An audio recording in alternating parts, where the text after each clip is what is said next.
السلام علیکم ورحمۃ اللہ وبرکاتہ. ویلکم بیک ٹو دا امتیاز شہنشاہ چینل. آج جو کہ اپن ولاگ بنانے والے رمضان کا مہینہ جو کہ آپ لوگوں کا مبارک مہینہ رحمت والا مہینہ آپ لوگوں کے لیے رمضان آ چکا ہے. جو کہ اتنے دن سے ویڈیو نہیں بنا رہا تھا, رمضان تھا بول کے, اور تراویح بھی ہو رہے تھے, تو ماشاءاللہ اس کے درمیان میں نہیں بنا سکا ویڈیو. تو گائز آپ سبھی بھائیوں کو آپ لوگوں کے لیے آپ لوگوں کو رمضان مبارک ہو, اور آپ لوگ سب رمضان کی عبادت کثرت سے کرے اور ذکر اذکار کثرت سے کرے اور روزہ رکھیے. اور آپ لوگوں کو لائن بازار مسجد میں جو کہ چلکڑا سکندرآباد میں جو مسجد ہے, اور وہاں پر 10 دن کے بعد 3 دن پارے کر کے 10 دن پڑھایا جاتا ہے. تو آج تکمیل قرآن ہے اور ماشاءاللہ آج 10 دن ہو چکے ہیں. تو یہاں کا پورا آپ لوگوں کو دعا ہے اور اذکار, کتنی ساری پبلک آتی ہے دعا کے لیے. اور آپ لوگوں کو پورا قید سال کی طرح اس سال بھی آپ لوگوں کو بتاؤں گا, آپ لوگ دیکھیے اور آپ لوگ دعا کریے. اور امتیاز شہنشاہ چینل میں آپ لوگ امتیاز شہنشاہ چینل کو آپ لوگ سبسکرائب کریے, اور امتیاز شہنشاہ چینل میں آپ لوگوں کے لیے خوش آمدین. اور چلتے ہیں پورا نظارہ دیکھیے, آپ لوگ بھی دیکھیں, دعا کریے.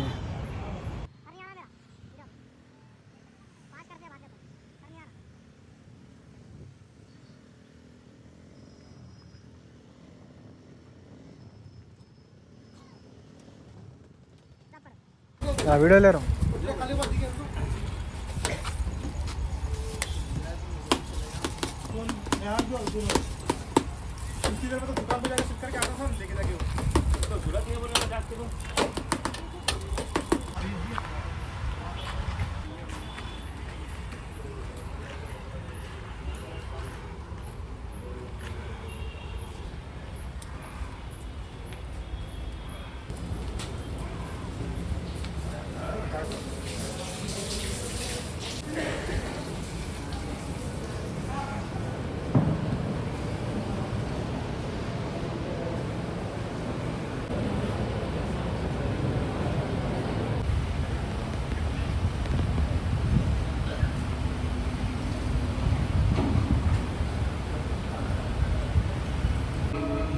وذرياته وأهل بيته وبارك وسلم تسليما كثيرا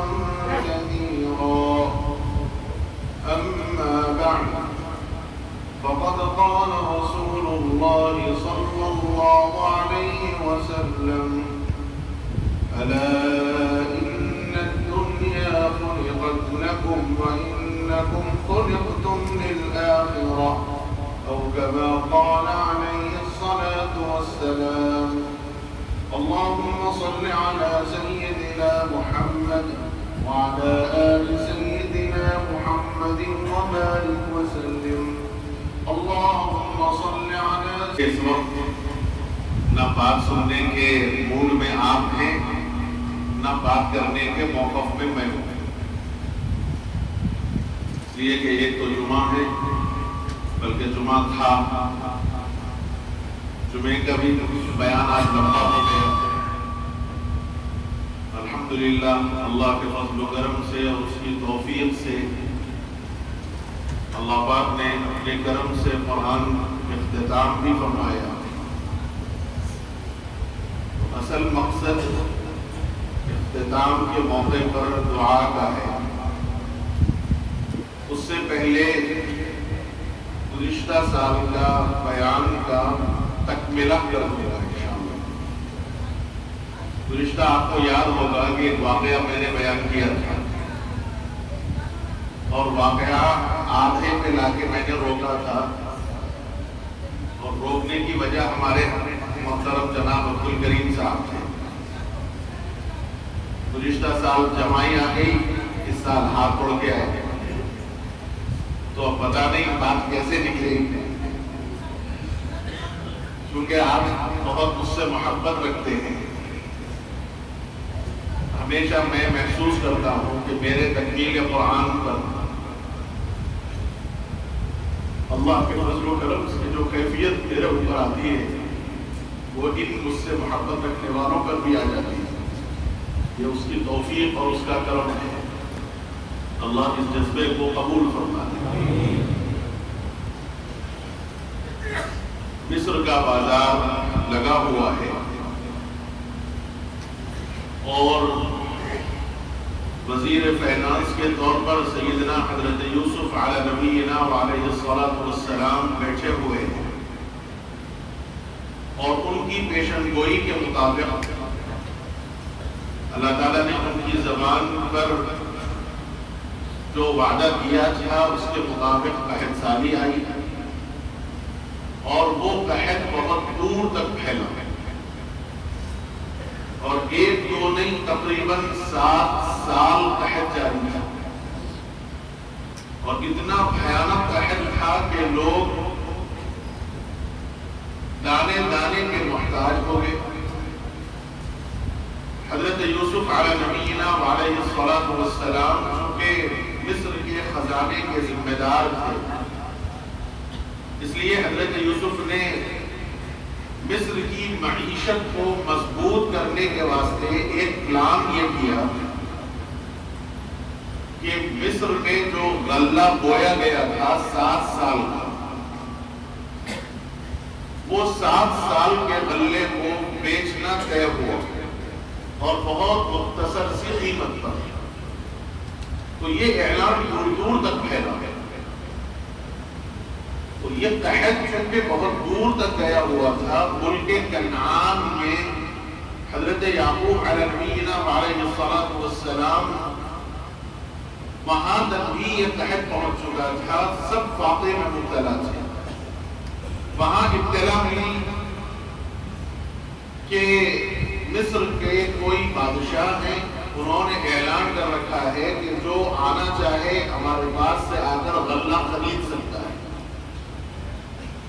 اور ہر آدمی کو 1 اونٹ کے عوض 1 اونٹ کے برابر ملے گا، چاہے وہ کتنے ہی پیسے لائے، لیکن معیشت کی تقسیم کے اعتبار سے ہر آدمی کو 1 اونٹ کے برابر ملے گا، اس سے زائد نہیں ملے گا۔ تو یہ اطلاع حضرت یعقوب علیہ السلام کو پہنچی ملک کنعان۔ ان کے بیٹوں نے عرض کیا کہ ابا جان ایسی اطلاع ملی ہے، اس لیے ہم یہ چاہتے ہیں کہ وہاں جائیں گے، اور ہم چونکہ 10 بھائی ہیں تو ہم سب وہاں جائیں گے اور جا کر وہاں سے غلہ خرید کے لے کے آئیں گے۔ تو حضرت یعقوب علیہ السلام نے اجازت دی، تو یہ بھائی مصر پہنچے، اور وہاں جا کر دیکھا کہ بہت افراتفری کا عالم ہے، سب غلہ حاصل کرنے کے آئے ہوئے ہیں۔ تو بہرحال لائن میں ٹھہرے، حضرت یوسف علیہ السلام تخت پر بیٹھے ہوئے تھے، اور حضرت یوسف نے جیسے ہی بھائیوں کو دیکھا تو عجیب کیفیت ان کے اوپر طاری تھی، کیونکہ رشتہ تو رشتہ ہے، محبت کا، اپنے باپ کے بیٹے ہیں، اور پھر وہ سارا منظر یاد آیا جو ظلم کا بھائیوں نے رکھا تھا۔ وہ کیفیت گزشتہ سال میں نے آپ کے سامنے رکھی کہ 11 سالہ بچے کو مار مار کر کنویں کے اندر ڈال دیا تھا انہی بھائیوں نے۔ حضرت یوسف علیہ السلام نے ان سب کو بلایا اور بہت اعزاز و اکرام کا معاملہ کیا، ان کو بہت خصوصی مراعات دی، اور پھر اس کے بعد فرمایا کہ کیا آپ لوگ اتنے ہی ہیں یا کوئی اور بھی ہے؟ چونکہ بھائیوں نے حضرت یعقوب کے واسطے اپنے چھوٹے بھائی بنیامین کو، جو حضرت یوسف کے سگے بھائی تھے، حضرت یوسف کے سگے بھائی ایک تھے، یعنی ایک والدہ سے حضرت یوسف اور بنیامین تھے، اور بقیہ اور والدہ سے 10 بھائی تھے، اس طرح 12 بیٹے تھے حضرت یعقوب علیہ السلام۔ تو خدمت کے واسطے ان لوگوں نے حضرت بنیامین کو یعقوب علیہ السلام کے پاس چھوڑ دیا۔ تو حضرت یوسف نے جب دیکھا کہ سب ہیں، بنیامین نہیں ہے، سگا بھائی، تو پوچھا کہ بھائی تم سب ہیں یا کوئی اور بھی ہے؟ تو انہوں نے کہا کہ ہمارا ایک بھائی ہے، لیکن وہ ابا کے پاس ہے اور ہم اس کو نہیں لاتے۔ تو حضرت یعقوب یوسف علیہ السلام نے فرمایا کہ دیکھو اب تو میں تمہیں دے رہا ہوں، لیکن اگر آئندہ بھی چاہیے تو پھر اس کو ساتھ لے آؤ، اگر ان کو نہیں لاؤ گے تو پھر غلہ نہیں ملے گا۔ وَإِن لَّمْ تَأْتُونِي بِهِ فَلَا كَيْلَ لَكُمْ عِندِي وَلَا تَقْرَبُونِ، نہ غلہ ملے گا اور نہ مجھ سے قریب ہو سکو. تو ابھی تو تمہیں میرے پاس بلایا گیا, بٹھایا گیا, لیکن اگر آئندہ جب تم آؤ گے اور اپنے اس بھائی کو نہیں لاؤ گے تو پھر ہرگز تم میرے قریب بھی نہیں آ سکتے. اور ادھر حضرت یعقوب یوسف علیہ السلام نے اپنے کارندوں کو جو غلہ دینے پر معمول تھے ان کو اشارہ کیا کہ یہ بیچارے تھوڑا موٹا مال لے کے آئے ہیں, ان کے پاس کوئی مال تو ہے نہیں, لہذا ان کے پیسے ان کے غلے میں رکھ دو. یعنی غلہ دیں گے اور جب سیں گے تو اسی میں ان کے پیسے چھپا کے واپس کر دو. اور حضرت یوسف علیہ السلام نے مفسرین نے فرمایا کہ اپنی طرف سے چونکہ بیت المال کا پیسہ تھا, مصر کا پیسہ تھا, اور ان کو رکھ لینا بھی جائز نہیں تھا, حضرت یوسف نے اپنی جیب سے ادا کر دیا بھائیوں کا پیسہ. اب یہ بھائی ادھر پہنچے اور حضرت یعقوب علیہ السلام کے پاس پورا معاملہ ذکر کیا کہ بڑا اعزاز و اکرام کا معاملہ کیا, بہت خصوصی رعایات دی. البتہ ابا یہ کہا انہوں نے کہ آئندہ سال اگر بنیامین کو بھی لائیں گے تو غلہ ملے گا, ورنہ نہیں ملے گا.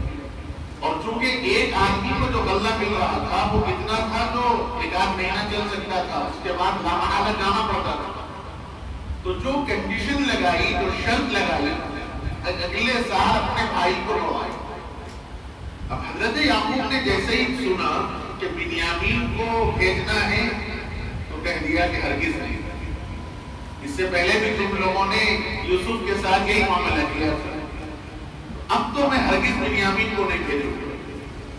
اور یہ کہا کہ تم نے سابقہ میں بھی ایسے ہی قسمیں کھائی تھی اور ایسے ہی وعدہ کیا تھا, لیکن یوسف کو تم نے گھما دیا, اب تم بنیامین کے ساتھ یہ معاملہ کرنا چاہتے ہو. تو انہوں نے عرض کیا کہ نہیں, ایسی بات نہیں ہے, آپ ہمارے اوپر بھروسہ کریں. کہا کہ ہرگز بھروسہ نہیں کروں, لن ارسلہ معکم حتی تؤتونی موثقا من اللہ, جب تک تم اللہ کی قسم نہ دے دو. اور باقی والے احباب کی بھی رہتے خبر کرتے ہوئے جائے. ذرا ایسا ہی ہوئے ایسا